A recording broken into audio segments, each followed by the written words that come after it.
So now I invite Nikitha to talk about diseases which are related to thick choroid but beyond the pachychoroid spectrum.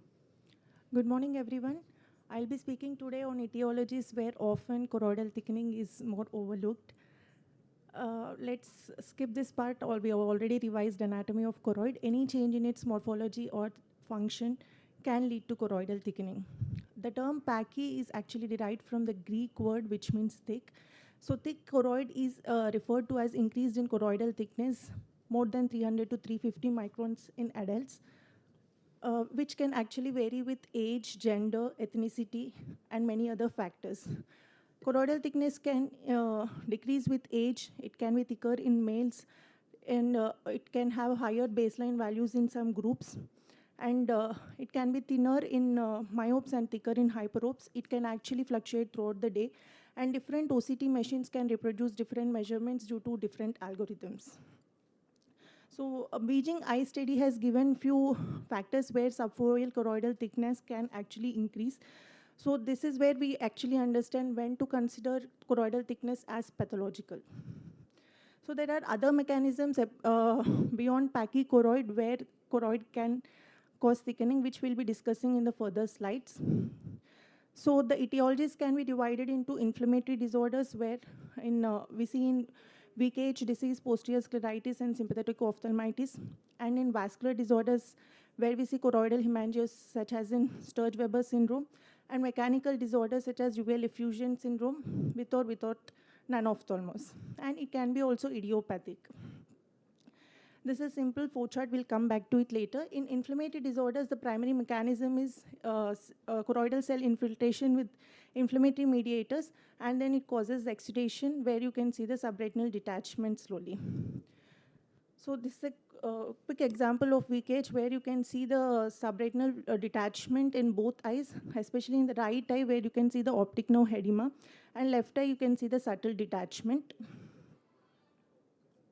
This is the OCT where you can see the posterior vitreous cells, subretinal detachment with fibrinous septa and with RP annulations. And in both the eyes, you can see the choroid is very much thickened posteriorly. ICG is very pathognomic in this disease where you can see the dark dots, hypocyanosin spots, which correspond to the choroid granulomas.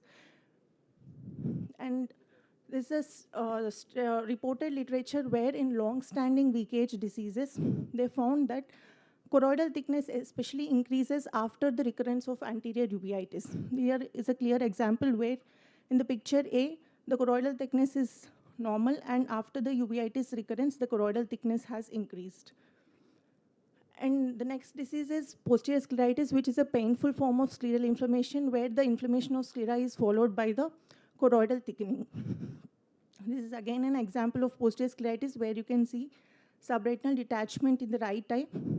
The main difference between weak age and posterior scleritis on OCT will be that there won't be any RP undulations, but you can see the subretinal detachment, hyporeflective dots along with the choroidal thickening.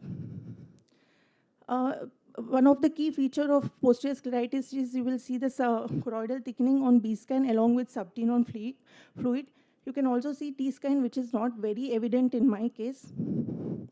There is one study with, on choroidal observations in posterior scleritis where they have given treatment with systemic and topical steroids, where they have observed from day 0 to day 216 that choroidal thickness have been decreased with the treatment. The next disease is mechanical disorder, which is uveal effusion syndrome, which can happen either idiopathic or secondary to nanophthalmos.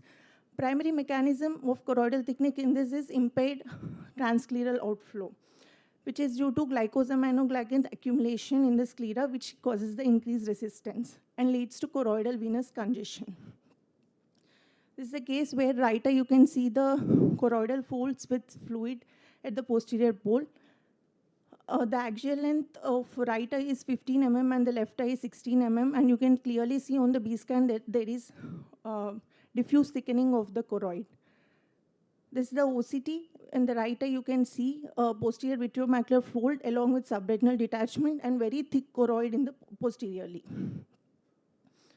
On On FFA and ICG, we usually see hypofluorescent spots, which are usually corresponding to leopard spots. And this is a vascular disorder, Sturge-Weber syndrome, where you can see choroidal hemangiomas along with phacomatoses. The primary mechanism here will be a vascular proliferation, which increases the vascular volume and leads to choroidal thickness. In this right eye picture, you can see that there is an orange mass lesion on the posterior pole. This is the corresponding OCT where you can see the mass in the choroid, which is actually showing as increase in the choroid. To summarize, these are the mechanisms and the key features in each disease, where in VKH, in all diseases, the choroid is thick, but the key feature in VKH will be bilateral serous detachment with uveitis. And in uveal effusion syndrome, it is very thick, along with nanoophthalmos and exudative detachment. Posterior scleritis, you can see it is painful, and T sign will be very pathognomic. And in Sturge-Weber syndrome, you will see hemangiomas. Treatment should be tailored based on the mechanism. In the VKH, you will give systemic and oral steroids. Early addition of immunosuppression will prevent recurrences.